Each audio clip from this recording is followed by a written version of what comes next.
Une chose qui est sûre, c'est qu'avec un off-season comme ça, les Bears ont l'air aussi fous que moi avec cette casquette-là sur la tête.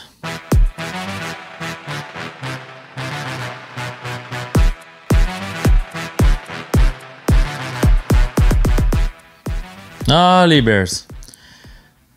3 ans après avoir échangé leur 3e choix vers le 2e overall afin de choisir Mitch Trubisky, ils ont donné la totale aux 49ers, on s'en souvient. Même pas eu le temps de finir son contrat recru. Il joue tellement pas bien qu'il échange un 4e choix au repêchage pour Nick Foles. Nick Foles qui a montré des belles choses à Philadelphie, mais dès qu'il est à l'extérieur de Philadelphie, ça a tout le temps été très ordinaire. L'année passée, c'est sûr qu'il s'est brisé la clavicule au premier match, mais quand il est revenu même à ça, ça n'a pas super bien été à Jacksonville. Donc, j'aime vraiment pas l'échange, surtout que on sait très bien, les Jaguars avaient fait une erreur en donnant autant d'argent à Nick Foles, voulaient s'en débarrasser, ils ont réussi à s'en débarrasser, mais en plus, ils reçoivent un choix de 4. Je considère qu'un choix de 4, c'est beaucoup trop gros. Je pense qu'il aurait pu l'avoir pour un choix de 6, peut-être même de 7, on ne sait jamais. Mais là, ça va amener un peu de compétition au poste de corps arrière des Bears. Est-ce que ça veut dire que c'est sûr que ce ne sera pas Mitch Trubisky, le QB partant à la semaine numéro 1? Non, je pense pas que ça soit certain que ça soit ça. Je pense que les deux vont être là, ils vont se battre pendant le camp d'entraînement, si camp d'entraînement il y a lieu, bien sûr. Je m'attends quand même à ce que Nick Foles soit le corps arrière partant de cette équipe-là. C'est certain que s'il n'y a pas de corps d'entraînement, pas de OTAs à cause du COVID, ben ça donne une petite longueur d'avance à Mitch Trubisky qui connaît déjà le système. Mais je pense que c'est une question de temps avant que ce soit Nick Foles, le QB partant de cette équipe-là. Ensuite, autre signature très importante. Pour Robert Quinn, defensive end, ils ont donné un beau contrat de 5 ans à 14 millions par année.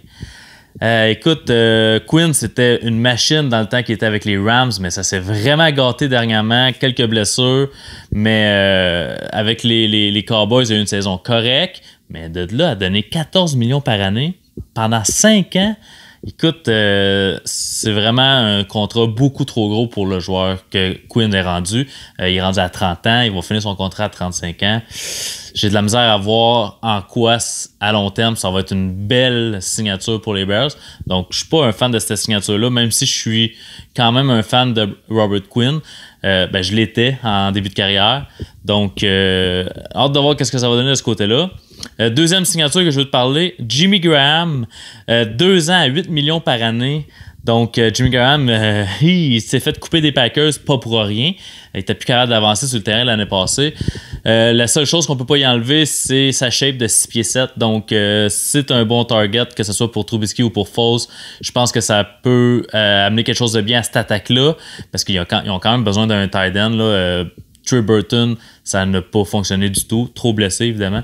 Donc, encore là, j'aime pas beaucoup la signature. Je pense que Graham, il est vraiment terminé. Il est fini. Sa carrière, il est plus capable de suivre, surtout au niveau de la vitesse. Donc, 1 an, peut-être, m'aurait un peu moins dérangé, mais à 2 ans, 8 millions, je trouve que c'est quand même pas mal. Mais bon. Dernière signature, on sait que la O-line des Bears en 2019 ont eu de la difficulté, un petit peu en cause de des blessures. Ils sont allés chercher Jermaine Ifedi, qui était le tackle des Seahawks. Ça fait 3 ans qu'il est partant pour eux, mais on sait très bien que les Seahawks aussi, leur O-line avait de la misère depuis plusieurs années. Donc, je pense pas que ce soit lui qui soit le sauveur à Chicago.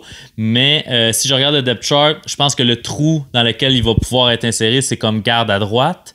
Lui qui jouait comme tackle. Peut-être que ça va l'aider d'être un petit peu plus protégé en étant garde, tandis que quand tu es tackle, l'extérieur au complet est libre. Donc, je pense que de ce côté-là, ça peut pas vraiment être pire que ce qu'il donnait comme performance dans les dernières années.